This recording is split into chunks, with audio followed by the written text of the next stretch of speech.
Pangan, oo, ganun. So how does it feel na magkaroon ng conversation with the devil? Parang ganyan.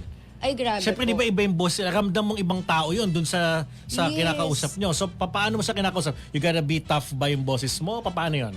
Sa akin po kasi, ang unang ginagawa ko po is, hindi, ganito lang, mild lang siya. Ayoko kasi yung parang sobrang Yung parang dinodominate mo rin. brutal, yung yan, ganon. Kasi parang, Kasi may parang pinapalo-palo pa yun. May mga ganon, di ba? Napapanood ko lang sa social media. parang hindi naman dapat kasi yung body nung tao, Yun yung kawawa, magsasuffer. magsasuffer, kawawa Okay, din siya. oo. So, yung the way kung paano ko siya i-command, it's yung parang, you know, pangalan lang ni Jesus, pangalan lang in the mighty name of Jesus Christ. Kasi pag narinig na ng demonyo yung panghalan ni Jesus Christ, narinig na ng demonyo yung panghalan ng Diyos, aalis na yun sa katawan ng isang tao. So dun ka nagsasucceed sa madaling Yes, sabi. kasi yung power ni Jesus Christ, yun yung pinaka-importante ng Lord eh. Kahit even me, hindi ko pwedeng sabihin by the power of myself, no. Kasi wala naman tayong kapangyarihan to do that. Tama.